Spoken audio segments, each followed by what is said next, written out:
Good morning. Just coming up to 20 to 7. Now, this is a very frustrating story for me. I swear about 6 weeks ago, I got myself one of those watches that you wear. I was going to say round your wrist. No, that you wear so that you can monitor your heart rate and your exercise and your calories and your steps, thinking, I've just got to walk more. I don't have time to do massive exercise and workouts, but if I can get to 10,000, if not 12 a day, I will be delighted.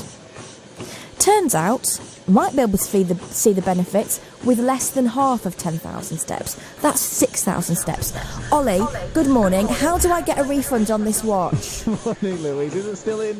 You still got the receipt for it? Can you send it back? I bought it off the internet because I got a cheap version of the expensive ones, if you know what I mean. Yeah, I know exactly what you mean. But do you know what?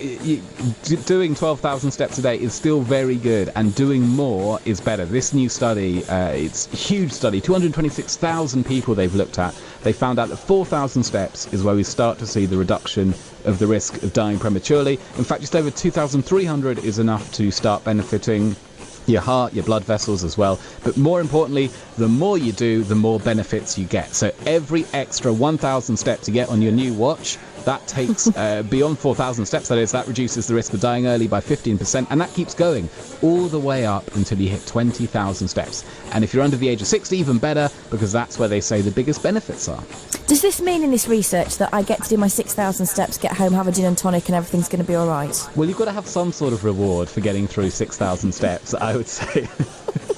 It is really important though, isn't it? Because we do put a lot of pressure on ourselves to keep really well, and it means that we also want to kind of try and build exercise in, but life is so busy and we travel more in cars and we can't always afford gym memberships, so walking is the cheapest and easiest thing to do for many of us, isn't it? So I guess this is kind of quite inspiring.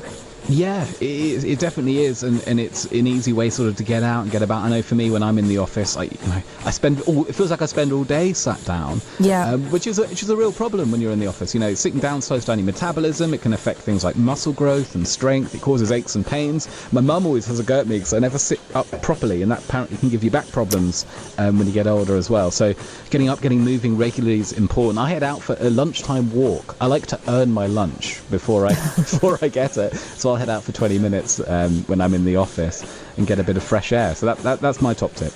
So my tragic story, Ollie, is that when I got my watch, I got a bit obsessive about how many steps that I would do. So if I was on air, I would just start marching during songs to get my steps up. Do you know what? That's probably not a bad thing, because again, it's almost like an office job, isn't it? You're sat down for a lot of the day and you're not doing anything particularly physical. So getting up, getting moving is a huge benefit. Interestingly, the amount of people they've done for this study, they've interviewed for this study, is remarkable. Usually when you see surveys like this, it's like, oh, we asked 100 people. But this is substantial, isn't it? Yeah, 226,000 people.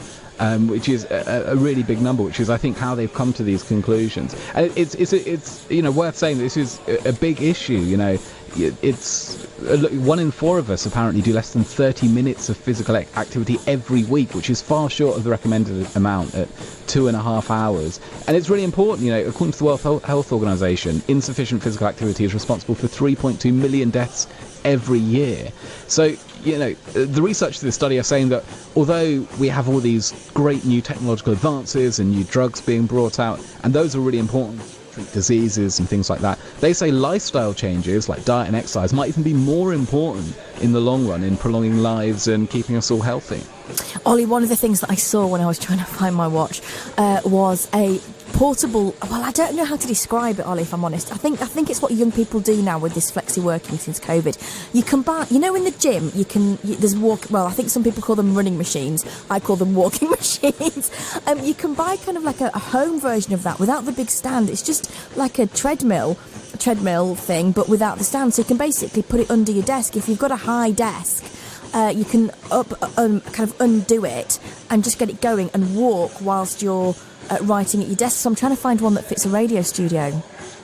That'd be really good. Are you sat down though? Are you still going to get the same benefits if you're effectively sort of pedalling at the ground? Well, what I thought I might do is try it out during the songs, and so stand up during the songs, and then to try and get my breath back by the end. Best of luck. Thanks. Right, so any other tips for us getting those extra steps in, Ollie? Well, I'm not an expert in this, but the BBC has spoken to someone who is, thankfully, fitness trainer who's on the BBC website. She says it's about starting small. So things like if you get into the train, walking to the station rather than, getting a cab or a bus or a car. And, if you're at a desk like us, getting up and moving, taking a daily walk. Obviously, you can, take BBC Radio Cambridgeshire with you on BBC Sounds. But definitely it is hard to stay motivated in the winter, and it's cold and it's rainy. There's another study from Keene University which says friends might be the secret to kick-starting fitness regime. Turns out when you're interacting with other people and you're all exercising regularly, you feel encouraged to do so as well. So that could be things like a fitness class or a sports team.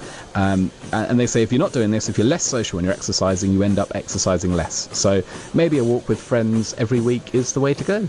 Yeah, well, whoever said that is not 5'2" and always at the back of the list, the back of the queue, and the last person to get picked for all these group sports. Yeah, well, you don't need to be tall to be, good at walking or get out. That's the excuse I've used all my life, Ollie. Shush. Ollie Samuels, thank you very much. I might not give up my watch just yet. I suppose it is good news, even though I've been slogging at the walks for a few weeks. Always lovely to chat to you, Ollie. Thank you so much. It is 6:45.